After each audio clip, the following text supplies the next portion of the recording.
നമസ്കാരം. മെട്രോ മാറ്റിനിയിലേക്ക് സ്വാഗതം. സമൂഹ മാധ്യമങ്ങൾ ഉപയോഗിക്കുന്നവർക്ക് സുപരിചിതരാണ് നടൻ കൃഷ്ണകുമാറും കുടുംബവും. കുടുംബത്തിലെ എല്ലാവരും യൂട്യൂബ് ചാനലുകളുമായും സജീവമാണ്. പല പ്രേക്ഷകരും ഇപ്പോൾ കുടുംബത്തിലെ അംഗങ്ങളെ പോലെയാണ് കൃഷ്ണകുമാറിന്റെ കുടുംബത്തിലെ ഓരോരുത്തരെയും കാണുന്നത്.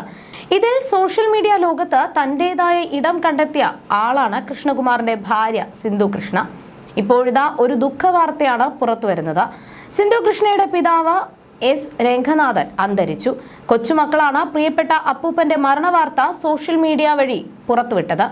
ഏറെക്കാലമായി വാർദ്ധക്യ സഹജമായ അസുഖങ്ങളും ബുദ്ധിമുട്ടുകളും രംഗനാഥനെ അലട്ടുന്നുണ്ടായിരുന്നു. സിന്ധുവിന്റെ വ്ലോഗുകളിലൂടെയാണ് രംഗനാഥന്റെ വിശേഷങ്ങൾ കെ ഫാമിലിയുടെ ആരാധകർ അറിഞ്ഞിരുന്നത്. സിന്ധുവിനെ കൂടാതെ സിമി എന്നൊരു മകൾ കൂടി രംഗനാഥനുണ്ട്. കഴിഞ്ഞ ദിവസമാണ് വേർപാട് സംഭവിച്ചത്.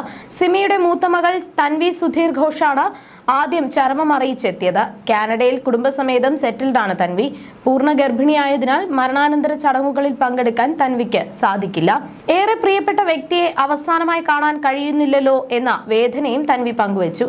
യാത്ര ചെയ്തു വന്ന് അവസാനമായി അപ്പൂപ്പനെ ഒന്ന് കാണാൻ കഴിയില്ല എന്ന് ചിന്തിക്കുന്നത് അത്യന്തം വേദനാജനകമാണ്.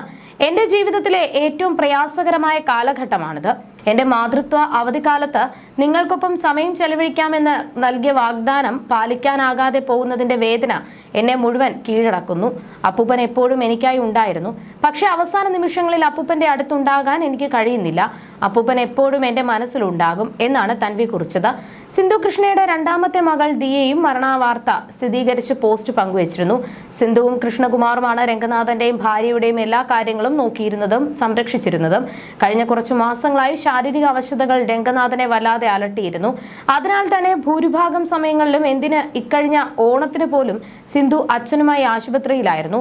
തിരുവനന്തപുരത്ത് തന്നെയാണ് സിന്ധുവിന്റെ മാതാപിതാക്കളും താമസിക്കുന്നത്.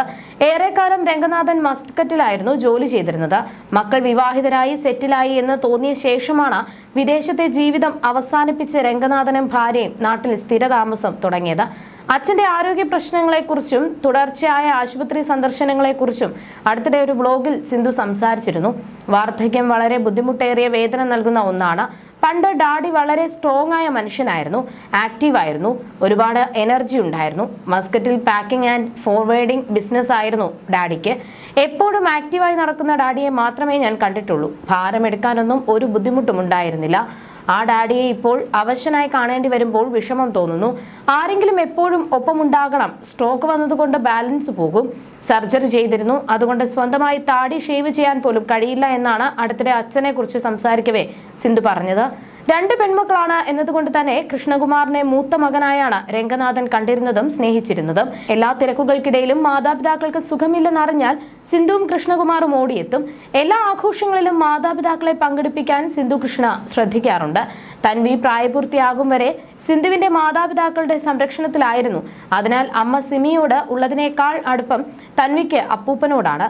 തന്റെ ജീവിതത്തിൽ എന്ത് സന്തോഷമുണ്ടായാലും മഹാനാഥ ആദ്യം പങ്കുവയ്ക്കുന്നതും സിന്ധുവിന്റെ മാതാപിതാക്കളോടായിരുന്നു. അതേസമയം പ്രണയിച്ച് വിവാഹം ചെയ്തവരാണ് കൃഷ്ണകുമാറും സിന്ധു കൃഷ്ണയും. ജാതി വ്യത്യാസം, സാമ്പത്തികമായുള്ള അന്തരം തുടങ്ങിയവ കാരണം സിന്ധു കൃഷ്ണയുടെ കുടുംബത്തിന് വിവാഹത്തോട് എതിർപ്പുണ്ടായിരുന്നു. ഒരിക്കൽ ഒരു മാധ്യമത്തിന് നൽകിയ അഭിമുഖത്തിൽ കൃഷ്ണകുമാർ പറ്റി സംസാരിച്ചിരുന്നു. അന്ന് സാമ്പത്തികമായി ഇവർ എന്നെക്കാളും മുകളിലുള്ള കുടുംബമാണ്. അന്നത്തെ കാലത്ത് പണമുള്ളവരാകുമ്പോൾ ഡോക്ടർ, എഞ്ചിനീയർ മതി മക്കൾക്കെന്ന് ചിന്തിക്കും. എന്റെ കുടുംബത്തെക്കാൾ സാമ്പത്തികമായി വളരെ മുകളിലായിരുന്നു ഇവർ. എന്തായാലും അവരുടെ ഭാഗത്തു നിന്ന് എതിർപ്പോ ഇഷ്ടക്കുറവോ ഉണ്ടാകും. അതിൽ തെറ്റുമില്ല. ജാതി വ്യത്യാസവും അന്ന് പ്രശ്നമായെന്ന് കൃഷ്ണകുമാർ തുറന്നു പറഞ്ഞു. എത്രയൊക്കെ പുരോഗമനമെന്ന് പറഞ്ഞാലും ഇന്നും അതൊരു ഇഷ്യൂ തന്നെയാണ്. ഇവളുടെ അച്ഛനും അമ്മയും എന്റെ അച്ഛനും അമ്മയുമായി സംസാരിച്ചപ്പോൾ അത് കല്യാണത്തിലേക്ക് നീങ്ങി. ഒരു കുഴപ്പവും ഇല്ലാതെ വളരെ സ്മൂത്ത് ആയിരുന്നു ഞാൻ വിചാരിച്ചതിനേക്കാളും. പക്ഷെ അതിനുശേഷം ജാതി പ്രശ്നമുണ്ടായി. അത് അവരിൽ ആരെ കയറ്റി കൊടുത്തെന്ന് അറിയില്ല. നമ്മുടെ സമുദായത്തിൽ പഠിപ്പും കാശുമുള്ള പിള്ളേരുള്ളപ്പോൾ തെണ്ടി നടക്കുന്ന നടനെ കൊണ്ട് കെട്ടിക്കണോ എന്ന ചിന്ത പുള്ളിയിൽ വന്നു. ചെറിയ പ്രശ്നങ്ങളുണ്ടായി, പക്ഷെ കല്യാണത്തെ ബാധിച്ചില്ല. കല്യാണം തിരുവനന്തപുരത്ത് വെച്ച് വളരെ വിശാലമായി തന്നെ നടത്തി. എങ്കിൽ പോലും അത് പൂർണ്ണ ഇഷ്ടത്തോടെ ആയിരുന്നില്ല എന്ന് എനിക്കറിയാം.